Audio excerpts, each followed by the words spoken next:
umuntu wa kera yitwa Yoweli. Dusome mu gice cya kabiri ku murongo wa 28 na 29. Uyu munsi mukuru wa Pentekote washitse wahuriranye n'umunsi mukuru wari usanzweho.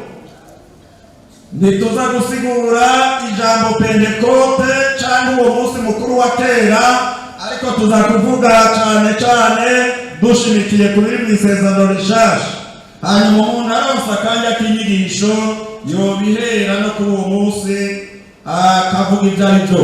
Ariko reka tuvuge hano dusome, havuga ngo hanyuma y'ibyo nzosuka mpemu wanje ku bari n'umubiri bose, abahungu banyu n'abakobwa banyu bazovugishwa nanje, n'abatama banyu bazorota inzozi, n'imisore yanyu izobona ibyo yeretswe, kandi n'abagurano banje b'abahungu n'abakobwa muri iyo minsi nzobasukako mpemu wanje.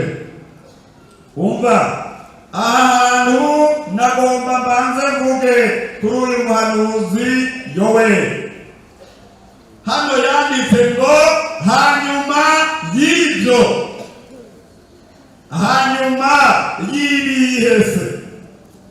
Usomye gusa ngo hanyuma y'ibyo ntushobora kumenya hanyuma y'ibihe. Hariya mu gice cya mbere cy'icyo gitabo cya Yoweli havuga ngo Yoweli arizwa n'ikiza cy'inzige. Hariya ku murongo wa 13 havuga ngo Yoweli agira abahereza inama yo kwihana. Hariya ku gice cya mbere ku murongo wa mbere hajya hejuru havuga ngo Yoweli aburira abantu igitero. Hariya kuri 12 havuga ngo Yoweli ahanura abantu ngo bihane. Kuri 18 havuga ngo Uhoraho agarukira abantu biwe. Mu gihe cya Yoweli abantu bari basubiye inyuma, Imana irababara barasubira inyuma, n'abahereza imbere ngo n'abanyene bari basubiye inyuma, ibintu byose byari byagoranye, Imana ibarekurira mu ibyaha. Hanyuma rero muri icyo gihe Yoweli Imana iramuhagurutsa, atumviriza, ibyago biraje, ikiza kiraje, ibibi biriko biraza, rero tujya inama. Iyo nama tuyihere ku bahereza. Mwebwe muserukira abandi, mwebwe mutanga imbabazi, mwebwe mugira gutya, umva nimwihane kugira ngo Imana idutabare. Arongera ashikira abantu uti mwihane, Imana idutabare, ibyago biriko biraza. Abantu rero birakomeye. Hanyuma rero habaye kwihana. Ukwihana kumaze kuba mu ncamakeyi, Imana ngo iciriyumvira ati abantu bazigiye kubagarukira ko bihanye. Niryo gira ijambo rero rivuga ngo hanyuma y'ibyo acabona umunsi w'Uhoraho uri kuraza. Uwo munsi w'Uhoraho rero wavuga iki? Abona ibice bibiri. Abona Imana igiye gusuka mpemu yera ku bari n'umubiri bose. Icyo ni igice cya mbere. Hanyuma mu gice gikurikira Imana imwereka abona ibyago inyuma yo gusukwa kwa mpemu yera. Abona ibyago, ingene ijuru rizozingwa, ingene ijuru rizohinduka amaraso, ingene hazoba utwumiza, ingene hazobaho ibibi bikomeye, abantu bagatuna bukazinga inani. Ibyo byose Yoweli arabibona. Usomye muri kiriya gitabo, niwagomba ukazosoma umurongo umwe uzobibona. Ariko ngomba kuvuga muri aya majambo make. Hanyuma y'ibyo nzosuka mpemu wanje ku bari n'umubiri bose, abahungu banyu n'abakobwa bazovugishwa nanje, n'abatama banyu bazorota inzozi, n'imisore yanyu izobona ibyo yeretswe, kandi n'abagurano banje b'abahungu n'abakobwa muri iyo minsi nzobasukako mpemu wanje. Reka tubanze tuzingurure mu isezerano rishasha.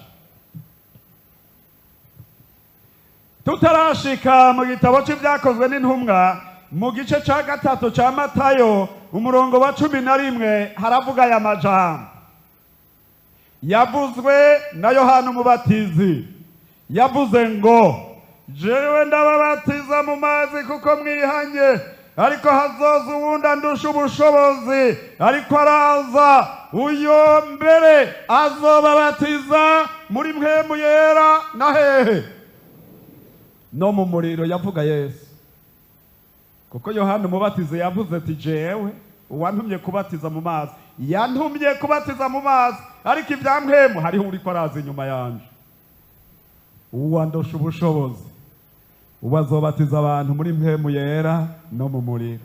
Ni igikorwa ca Yesu wenyene. Nzi ngo uri musenyeri canke uri archevêque, kubatiza abantu muri mpwemu yera ni igikorwa ca Yesu. Twebwe turasenga gusa ngo Yesu abe ari we akora ibikorwa vyiwe. Arakomeye kandi niwe mwizeye, niwe yadukoranije ngaha.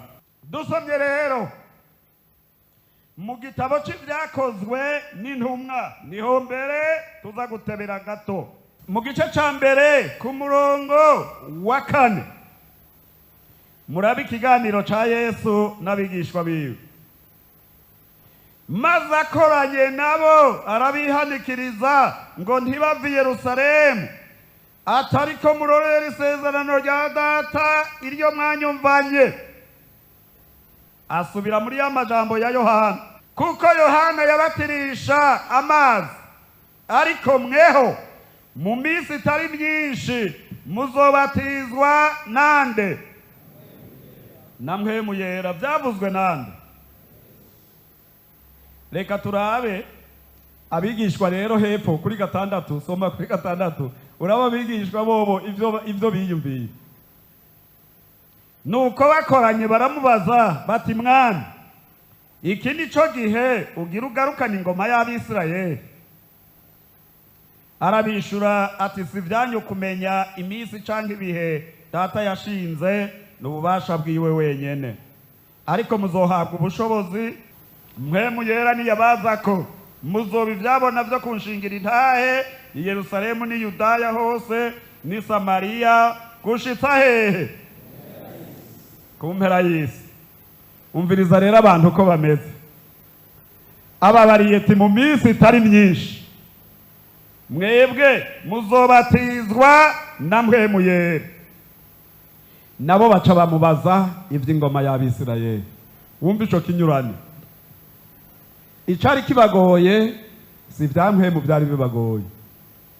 Oya, bari baremerewe nuko Abaroma bariko barabatwara babakandamiza. Umva mwigisha, kuvuze ngo turorere, mbega turorere iki? Oya, Yesu yavuze ngo mu minsi itari myinshi muzobatizwa nande? None ivyo kubatizwa na mpwemu yera n'ivy'ingoma y'Abisirayeli bihuriye he? Abantu niko bameze. Reka mvuga handi yavuze ivy'impwemu bakazana ivy'umubiri. Ati ngira ngende, ndagomba kugenda, kandi reka nzobanza gupfa, hanyuma nzuke, hanyuma ngende, kandi namwe muzoba mutakimbona. Ivyo ntaco vyari bibabwiye gupfa kwiwe no kugenda, ariko arababaza ati tubarire, mbega uzoba mukuru muri twebwe niwagenda ninde? Abantu bameze uko nyenega. Urumva wewe uja muri mpwemu ukibaza ngo abo mwicaranye bari muri mpwemu. Nigeze kubarira umupastori mugenzanje ngaha igihe badushikiriza ngo tubakorere, uri kutwenga wibaza ngo bariko baravuga ngo izi ntama z'Imana, wemeye kabisa ko ari ntama ho kweli. Aba bagabo mbona bubukombe ni aho muri ntama kweli. Oya, iyo ni imvugo y'imwemu. Muri ntama z'Imana niko Bibiliya ibita. Ariko reka tuvuge ibya Yohana Umubatizi. Reka tuvuge ibya Yohana Umubatizi. Abantu baraje kubatizwa hariya kuri Yohana Umubatizi. Yohana arigisha ati mwihane, mwemere ubutumwa bwiza, mugorore inzira z'Uhoraho mu bugaragwa. Abantu bagahindana, abantu bose bashitseyo rero ati mwihane, ibyaha byanyu bihanagurwa, abantu bakihana bakabatiza. Haca haza rero abatitwa intama, les souverains sacrificateurs, les sadduciens, les pharisiens, na twa dukofero twabo n'amakanzu manini ariko ubwoya bushajije bwiza uvuga iki? Tuje kubatizwa natwe. Arabitegereza.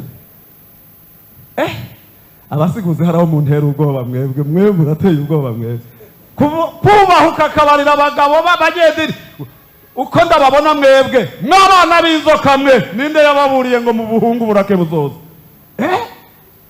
Koko ibyo yabona muri bo, naho bari bambaye amakanzu n'ubushenza bakabwongereza, mu mitima yabo bari bafise ubumara nk'ubw'inzoka. Uvuze iki? Twebwe turi urubyaro rwa Aburahamu. Iyo muba mwari muzi ibya Aburahamu aca arigisha, mwari gukora nk'ibyo Aburahamu yakoze. Kandi iyo muba urubyaro rwa Aburahamu ntimwari kunyanka.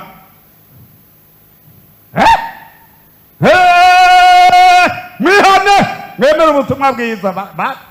Baramwemereye kwihana, ntibashobora kuko bambaye ubushenza bw'impuzu y'idini, barabwongereza, bambaye n'ibimenyetso by'idini, bene abo ntibashobora kwihana. Ariko ndagufitiye ganuke, umva dusubire ngaha. Mu minsi itari myinshi mw'abagabo muzobatizwa na Mpwemu Yera. Ivy'ingoma y'Abisirayeli mubanze mushire hasi, si vyanyu, si ivyanje, ariko ni vya data yantumye. Ni wazibihe n'imisi, ariko ivyo jewe nje kubabarira ni vya Mpwemu. Murorere ubushobozi Mpwemu Yera azobaza. Muzoca muri vyabona vyo gushingira intahe muhereye Yerusalemu n'Idari Samariya no gushika ku mpera y'isi. Ivyo nivyo jewe nariko ndababarira, ariko nta bindi si ivy'ingoma y'Abisirayeli. Igihe yashika kuri Elayono akabahezanira agaca aduga, bagaca baduga, baragaruka barasenga. Abantu bibaza ngo baroshe, barasenga ariko agakunda Imana. Iminsi igeze bakamumva aho bakoraniye ibimenyetso ngo birahinduka. Barasenga baza babona umuriro uraturutse, barawubona. Bashishikaye gusenga, uwo muriro uca wigabanya mu duce, umuntu wese arabye mugenzi we akamubona k'umuriro. Icyo muri iki gitondo ukaboneka k'umuriro.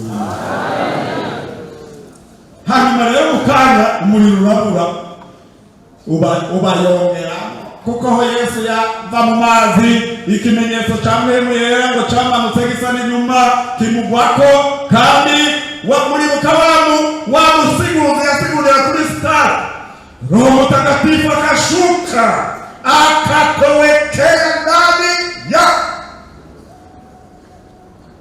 Ni ukuvuga ngo uwo muriro ntiwasubiye mu ijuru, ucuba ubayongeramo, baca batangura kuvuga izindi ndimi.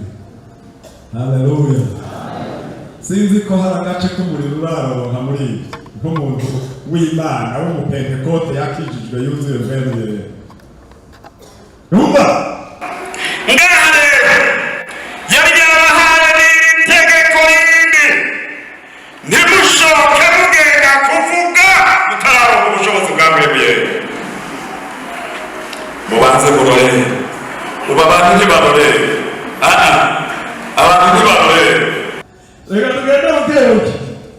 Aha mu gice cya kabiri ayo majambo navuze ingene bayobora umuriro ni hari mu gice cya kabiri umurongo wa mbere gushika kuri 4, ariko biturinda kuyasoma, ndazi ko muyazi, ariko nagomba gusa jewe nsome hariya ku murongo wa 14, kuko abantu baratangaye babonye ibivuzwe, baratangara. Mbere reka mbanze mbere kuri 5. Kuri 5 havuga ngo i Yerusalemu hari abayuda b'inyambo, abagabo bubaha Imana, bari baravuye mu mahanga yose yo munsi y'ijuru.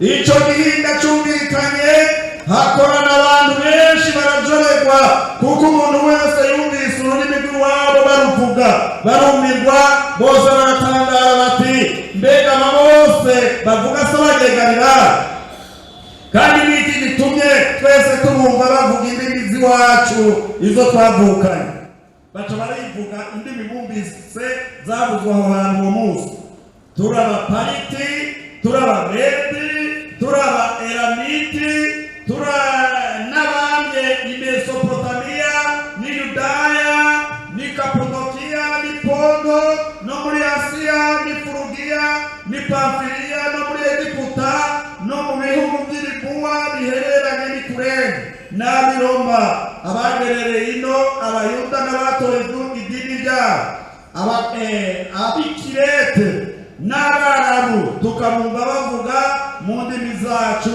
ibitangaza by'Imana bose barumirwa barazazanirwa barabazanya bati ibi ni biki ariko abandi barabanegura bati baraborewe abanegura iby'Imana bamaho kuva kera bari numviriza abo bantu rero uwo murimo umaze gutibuka baca basengera muri mbere umuntu wese w'umunyegalilaya bakumva ariko aravuga icyarabu bakumva ariko aravuga ururimi rwo muri Egiputa ururimi rw'Ikurene ururimi rwo muri Libiya ururimi rwa hehe rw'ipondo abantu bari ngaho murabona nk'ayo Bujumbura ari mu gisagara hari hashobora kuba inama mpuzamakungu y'abakuru b'ibihugu hakazamo n'abakomeresa hakazamo n'abashikiranganje hakazamo n'abagwizatunga abantu benshi inama ikabikoranye hanyuma rero bagaca bumbamo i Bujumbura mu gisagara bari nk'ariya mu Kigobe ati Bujumbura mu gisagara hagati harabaye n'ibintu biki bagabo bino yomba basaze yomba bagize gute bariko baravuga indimi z'iwacu abantu bose bagaca bagenda bagakikiza aho hantu kumviriza none abo banyegalilaya ibyo bavyigiye aha mu gihugu hagati sinzi ko murumva umuntu yoba yarigeze kwiga agashika no mu wa mbere primaire canke mu wa kabiri canke mu wa gatatu ndavuga babagabo bariya mu bana simwebwe ntawe vyabaye ko mwebwe birakaba bakube n'abagabo iyo baborewe aravuga indimi zose zivugwa ari Icongereza n'igifaransa ugasanga yahumye mw'ibarabara agenda aravuga igifaransa hanyuma rero abantu rero baca baravuga bati abagabo baborewe icyo ngomba kuvuga rero uhereye kuri 14 mu gice cya kabiri mwebwe muraza kwisomera jewe nagomba ndabivuge namwe murasoma kugeza hariya kuri 28 havuga ngo Petero ahagararana n'abane 11 ababarira n'ijwi rirenga bati yemwe bagabo b'Abayuda n'Abanyerusalemu mwese ibi nimubimenye kandi nimwumvirize amajambo yanjye abantu baborera nk'uko mwiyumvira kuko ari isaha 3 z'umunsi ariko ibyo ntibyavuzwe n'uwavugishwa n'Imana nde ati bizoba mu minsi y'iherezo nibyo Yoweli yavuze ni ukuvuga isezerano rya Yoweli ryari rishitse abantu rero aca arabasigurira nico gituma navuze atabasiguruze nabo hari aho barinduka reka nsome ku murongo wa 22 yemwe bagabo b'Abisirayeli nimwumva y'amajambo Yesu Umunyanazareti umuntu yashimagirishije kuri mwebwe ibitangaza n'utwumviza n'ibimenyetso ibyo Imana yamukoresheje hagati yanyu nk'uko mubizi ubwanyu uwo muntu amaze gutanga nk'uko Imana yabigabiye yitongoye ibimenye bitari bwabe mumubambisha amaboko y'abagarariji muramwica ariko Imana yaramuzuye ibohoye ibise by'urupfu kuko bitashobotse kurumugumya umviriza arashishikara ibyo byo hagati murabyisomera ngira nsome kuri 29 bagabo bene data sikingora kubabarira mjewe mukuru Dawidi yuko yapfuye agahambwa n'imva yiwe iri ngaha ino muri mwebwe na bugingo n'ubu.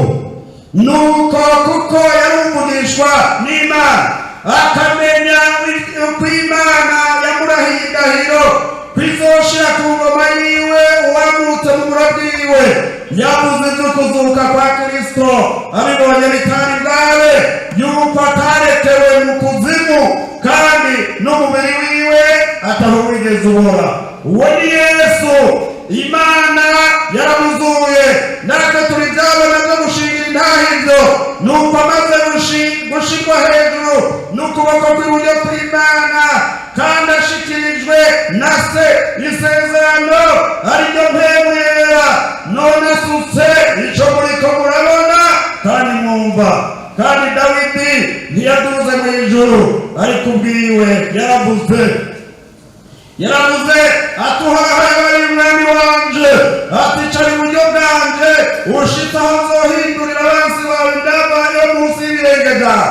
Nuko abo mu muryango wa Isirayeli bose nibamenye kandi badatekeranya yuko Imana yamugize umwami na Kristo Yesu mbe mwabamba. Amen. Aya majambo rero yarakomeye.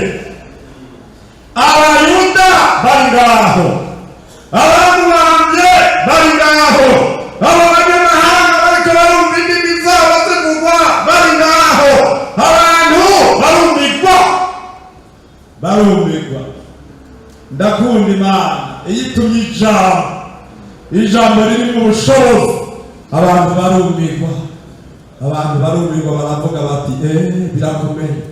Ego umugabo adusubije ko amaraso ya wa muntu, kuko yabangiriza abananira umwe mw'abantu umwe n'iki ntakiri mumva yazutse ni muzima ari buryo bw'Imana.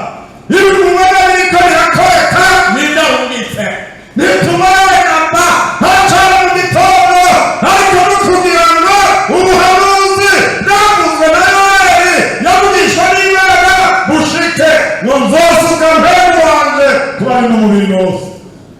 Muriko murabibona biriko biraba. 38 rero ngaho mu gice cya kabiri hariho amajambo havuga ngo benshi bahindukirira Imana, ariko kuri 37 niho ngomba kuvuga bumvise ibihe ibyo Petero abasobanuriye. Bumvise ibyo biracumita mu mitima, babaza Petero n'izindi ntumwa bati bagarurire data, mbega tugire gute? Aho babatonagura bamwe babica, ubu barabaye mwene data k'ubushobozi bumanutse. Imana yagushize ku bushobozi bwayo, n'abatakwemera bazokwemera, kuko Imana izobibemeza, kuko Imana n'ubushobozi, Imana n'ububasha. Ndakunda Imana ntigayana kandi Imana ntikenderana cyane. Wa mukobwa wa mugabo nibuga yawe nakurana, wa mugabo nakurana muri rya tongoro nakubonye, yereka nagiriza ataha amacumuzwi k'umuntu nakubonye wewe. Oya si jewe n'ibyo mvuze sinarizi, mugabo birahindutse umwe mwabamba mugarutse ku giti, umwe mwica yarazutse ni muzima ni buryo bw'Imana asutse ubushobozi n'ibyo muri ko murabona bivuye kuri we batiye kana dukora iki none? Inyishu nimwe mwihane mwemere ubutumwa bwiza. Haleluya mwihane mwemere ubutumwa bwiza. Nabindi hasigaye kwihana kuko byaramenyekanye ko twamwishe no kwihana. Bimwe wakora mpemu yarabihishuye ihane. Ihane. Petero arabishura ati nimwihane, umuntu wese muri mwebwe abatizwa mu izina rya Yesu Kristo mubone guhanirwa ibyaha byanyu, kandi muzohabwa ingabire ariyo mpemu yera. Kuko isezerano ari ryanyu kandi ari iry'abana banyu n'abari kure bose, abazohamagarwa bose n'Umwami Imana yacu.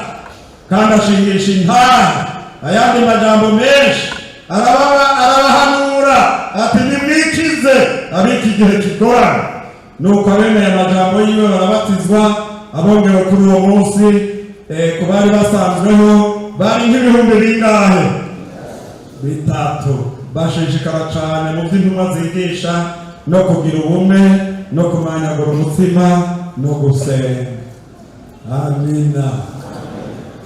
Ishengero aho ryavuka ugomba kurondera icete c'amavuko c'ishengero ni ku munsi wa Pentekoste. Abantu 120 bagendanye na Yesu basukwa ko mpemwe barasohoka baravuga umunsi umwe abandi 3,000 barakizwa barabatizwa. Ishengero ribarira tango twese dukomoka ngaho. Ishengero rya Kristo n'abantu bose bemeye kwihana ibyaha byabo bagahindurwa basha na mpemu yera bakavuka ubwa kabiri bakagira ubugingo bakabatirizwa mpemu bakaba kw'ikimenyetso cy'Imana. Yesu niyagaruka nazoza kurondera abantu bari kudahangwa gusa n'abandi banyegeye muri Aziya aho ubutumwa butapfa ku mugaragaro binyegeje mu mazu ariko bamaze kwatura ko Yesu ari umwami n'umukiza wabo bakabatirizwa mpemu yera. Uwo munsi ijwi rya Yesu rivuze ku bicu, amen, bazomwumva kandi twese tuzohurira nabo mu bicu. Ishengero rya Kristo riri mu ibanga n'abantu bose bakijijwe bagahinduka bakavuka ubwa kabiri bagahinduka abana b'Imana bakaba bari ku kimenyetso cya mpemu yera. Ni mwati ku munsi umwe wabatoye azohava agaruka kubakira. Mugabo urinze wandika ko iryo shengero ryawe ari ishengero rya mpemu yera ukavuga ngo ari ishengero rya Pentekoste ukavuga ngo egirize no Pentekoste nk'uko twatanditse hano. Mugabo Pane nitwishimire Pane kubw'ubuntu bw'Imana. Amashengero ari munsi ya Sahara Nebera yagize impact muri amashengero aramenyekana abangigiti kinini cyane biramenyekana ko turiho bemeravuga ko turiho nitwo kwishima rero bitwende gusa oya par grâce turiho niho twamenyekana. Ni byiza rero ko twigisha abantu ijambo ry'Imana rizana ubugingo rifata imitima rikabahindura ariko ntitwigisha idini. Ikindi twasanze dufite ikibazo gikomeye ni ukwigisha abantu ntibatandukanye ibya doctrine na discipline. Inyigisho ngenderwa ko fatiro z'abantu b'Imana bizera ibyo bakwiye kugendera ku ijambo ry'Imana n'indero y'ishengero. Indero y'ishengero ihinduka uvuye mu gihugu ukaja mu kindi. Mpemu yaratanze. Amen. Amen. Mpemu yaratanze. Mpemu wakuturwanirira. Mpemu wakuduhindura. Mwofasha. Mpemu yaratanze.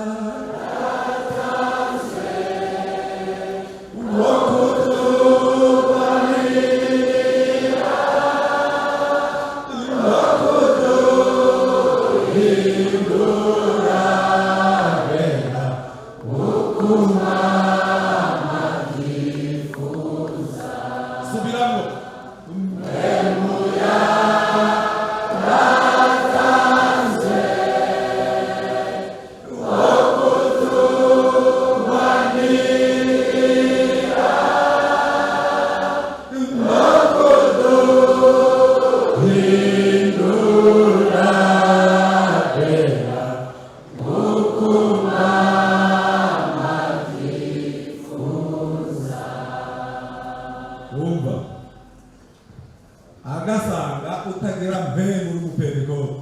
Iyo umuntu atagira mpemu murazi byakora. Iyo umuntu atagira mpemu ikintu cyose ubundi mupagani akora aragikora nawe n'abagifitiye uburenganzira. Ni mpemu atugarura, ni mpemu aturongora, ni mpemu atwigisha, ni mpemu atuzigama. Kandi ngo yadusengera, mpemu aradusengera, mwaniha iyo mpemu adusengera. Kandi rero ndakunda Imana badusengera uko Imana igira gute aca ngorora no kuvuga ya masengesho y'integenge agaca yatumbereza mu by'Imana igomba ukadusanga wuzuye ubuntu bw'Imana. Haleluya, haleluya, haleluya. Umva wikuraga umva mu ndabintemu umva hari icyo ufise singomba kwigisha uyu munsi ku bijyanye n'ingabire, ndagomba urumva ni evangelization mu buryo busanzwe. Hariho ikimenyetso kimwe kizibu kigaragara cyitwa kuvuga mu ndimi zitamenyekana. Icyo ni ikintu gikomeye, mena abateolojiye baba baharira ko ingabire ni nyinshi, ariko ikimenyetso kigaragara ni kimwe. Ni ukuvuga rero abantu bari mu bwoba. Jewe sinigeze mbatizwa na Mpwemu Yera kubera iki? Sindavuga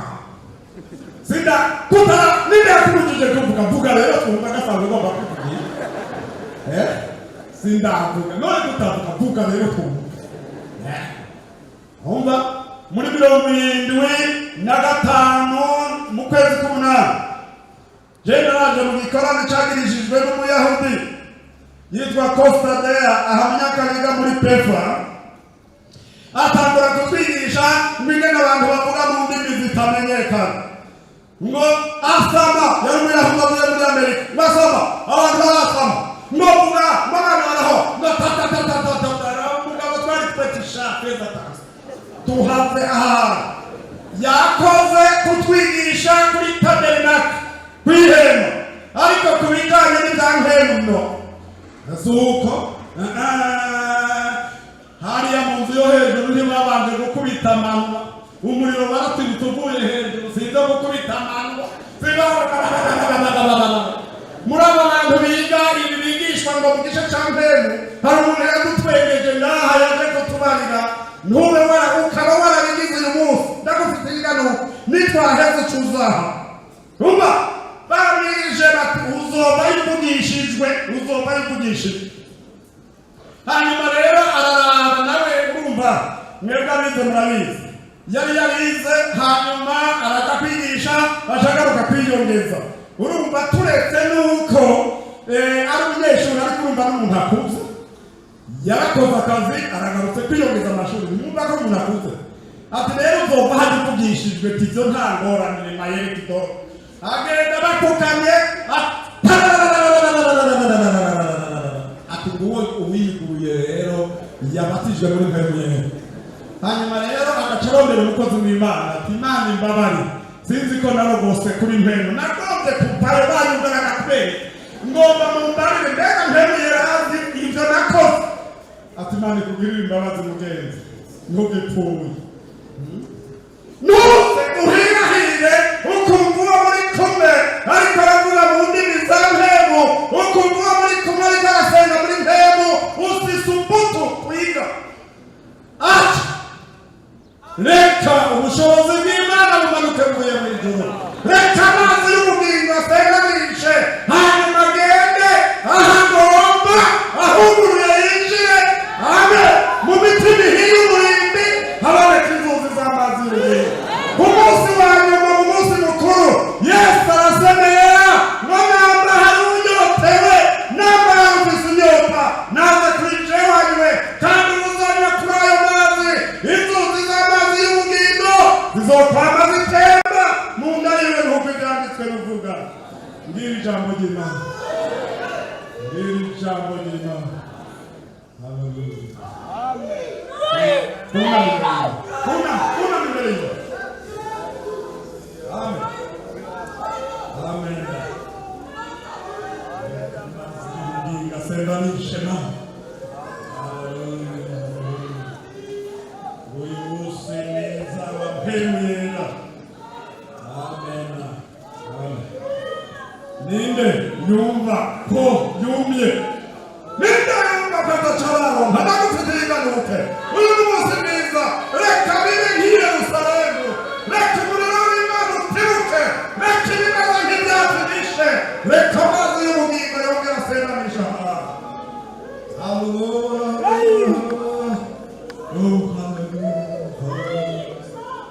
Hallelujah. Naho muri hano hantu numva ndagufite inganuke, ntutahane umwumira. Mpwemu yaratanzwe, Mpwemu azokurongora, Mpwemu azokwigisha, Mpwemu azokurwanirira, Mpwemu azogushyira ku bwiza bw'Imana. Musabe Pasiteri Zakayo Murenganino ubanze gusenga. Hallelujah.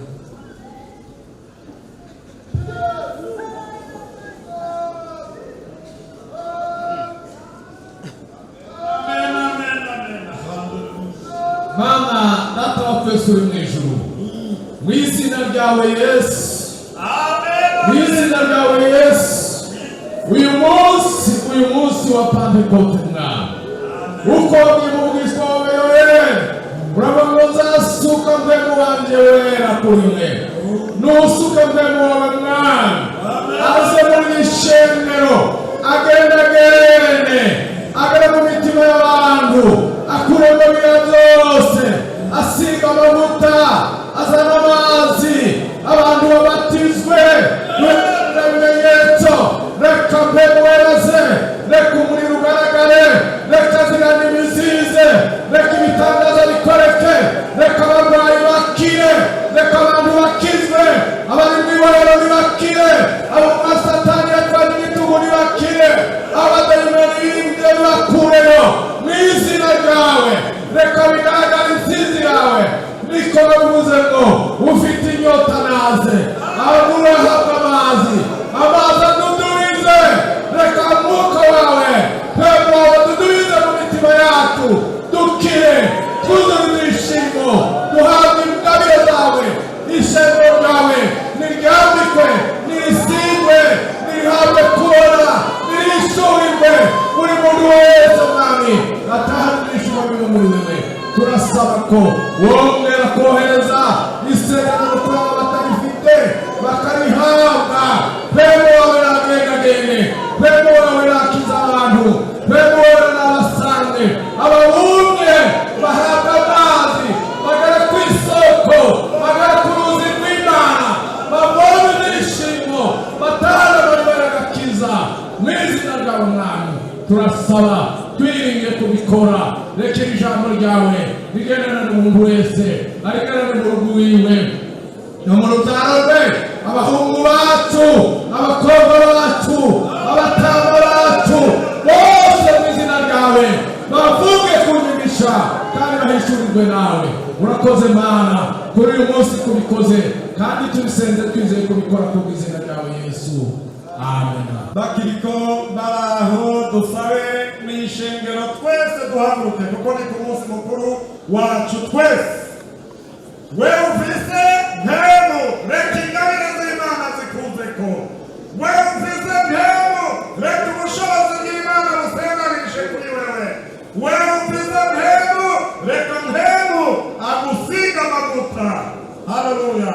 Musabe umwungere wa kabiri mushikano, musengera abantu ku bwa mpemu yera, amavuta y'Imana yongera asendanishe. Haleluya. Mana data wa twese ubyagiye mu ijuru, turagushimiye ko wakoranije ishengero ryawe kandi ufite icyo urikorera. Umusabyi wawe wera aravugishijwe mu gihe cy'iherezo, yuko uzosuka mpemu wawe ku bari mu mubiri bose, abahungu n'abakobwa bakavugishwa, abatama bakarota inzozi. Niki gihe nyine Mwana uri kureta ishengero ryawe no kuritunganya, kugira ngo igihe cy'inzamba rizogusanganire mu kirere. Kandi twaririmbye ngo bari biteguye nta cyaha cyarimo. Abana bawe bariko baratunganya imitima, bariko baratura ibyo bakoze bitaguhimbara kandi bamaze kubiserura, bariko baramaramaza Satani, baragomba kukwimika mu mitima yabo. None Mwami kubw'ibyo urabe imitima yabo bene data, umuntu wese usuke mpemu, nk'uko wabisezeranye. Umuntu wese yiteguye Mwami, wari waratimye Mwami umuriro usubire kwaka mu mutima wiwe, wari yaratumbereye izindi nzira umugarukane, mu izina rya Yesu Kristo. Ubwoko bwawe Mwami bugendere, umuntu wese Mwami agira icyo atahanye, inzuzi z'ubugingo zisubire gutemba mu mitima ya bene data, amariba yarasibye asuruke, mu izina rya Yesu Kristo. Ibimenyetso n'ibitangaza bikoreke muri iyi mitima, umuntu wese yiteguye, mu izina rya Yesu. Yumva igihinda cyangwa mu mutima wiwe bihinduke bishasha. Urakoze Mwami, turagushimiye ku bushobozi bw'Imana buriko buragendagenda muri iyi mitima, ibikorwa by'umugwanizi bisangangurike, ibyamuhemu vyiganzira imitima y'aba bene data. Uhereye uyu munsi Mwami bagendeshwe na muhemu, ibya kameremere bibe bito, ibyamuhemu bigwire mu mitima ya bene data. urakoze kubikoze kandi ushishikara kubikora kugira ngo ishengero ryawe rishishikare gutabarwa no guhemburwa mu mitima tubisabye mu izina rya Yesu Kristo mwami n'umukiza wacu. Amen.